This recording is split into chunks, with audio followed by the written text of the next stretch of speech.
পুরান ঢাকার বেশ জনপ্রিয় একটা খাবার হচ্ছে চিকেন ঝাল ফ্রাই।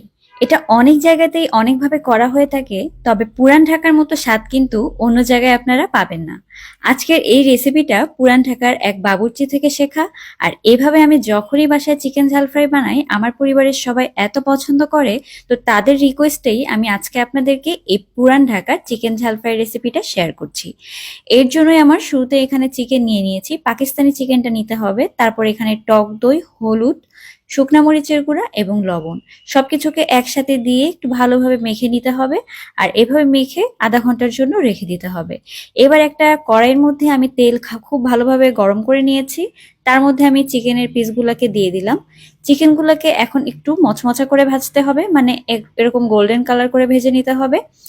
তারপরে আমি চিকেনগুলোকে তুলে নিয়ে ওই তেলের মধ্যে দিয়ে দিলাম তেজপাতা, তার সাথে এলাচ, গোলমরিচ দিয়ে দিলাম, আর এটা হচ্ছে জয়ত্রী। তার সাথে দারুচিনি দিয়ে দিলাম। আর এখন যেটা দিব সেটা হচ্ছে পেঁয়াজের বেরেস্তা, আগে থেকে করে রেখেছিলাম। এখন এই বেরেস্তা সহকারে মশলাগুলোকে কিছুক্ষণের জন্য ভেজে নিব। আমি এখানে চিকেনটা কড়াইতে ভেজে নিয়েছিলাম, এই জন্য একটু কালো কালো লাগছে। আর এখন আমি এখানে দিয়ে দিলাম আদা এবং রসুন বাটা 2 টেবিল চামচ পরিমাণে, তার সাথে ধনিয়ার গুঁড়া, জিরার গুঁড়া দিয়ে দিচ্ছি 1 চামচ করে। এখন মশলাটাকে কিছুক্ষণের জন্য একটু ভেজে নিতে হবে, প্রয়োজনে এখানে পানি দেওয়া যেতে পারে।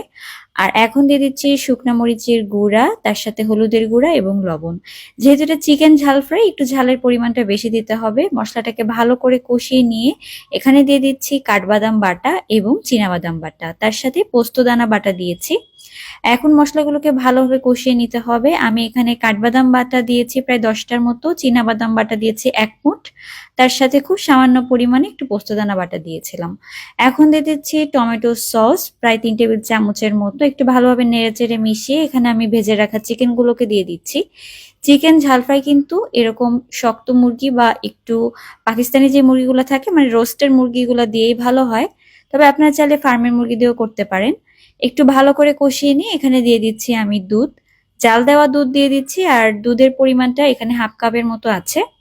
সব মশলাকে একত্রে ভালোভাবে কষিয়ে নিতে হবে। আর চুলার জালটা রেখেছি একদম মিডিয়াম।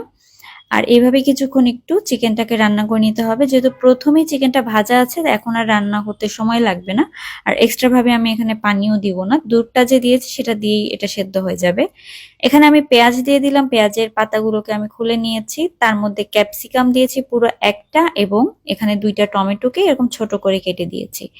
চিকেন ঝাল ফ্রাইতে কিন্তু এগুলো অবশ্যই দিতে হবে, তাহলে এটার স্বাদটা আপনারা ভালো পাবেন। আর এইভাবে চিকেন রান্নায় ক্যাপসিকাম দিয়ে দেখবেন, খেতে কিন্তু বেশ ভালো লাগে। আবারও একটু সবকিছুকে মিশিয়ে দিচ্ছি। এখন কিন্তু চুলার জাল একদম মিডিয়াম লো করে রাখতে হবে, তা না হলে ক্যাপসিকাম গুলো একদম গলে যাবে। একটু সবুজ সবুজ লাল লাল থাকবে, দেখতেও ভালো লাগবে, খেতেও ভালো লাগবে।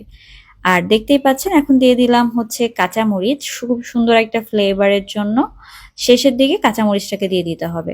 আবারও একটু নেড়েচেড়ে মিশিয়ে দিচ্ছি। আর দেখতে পাচ্ছেন ক্যাপসিকামটা সেদ্ধ হয়েছে, কিন্তু সবুজ ভাবটা রয়ে গিয়েছে, আর টমেটোটাও কিন্তু একটু লাল লাল রয়েছে। সো আমার চিকেন ঝাল ফ্রাই একেবারে রেডি। আর এটা রুটি, পরোটা, সাদা ভাত সবকিছু দিয়ে খেতেই কিন্তু বেশ ভালো লাগে।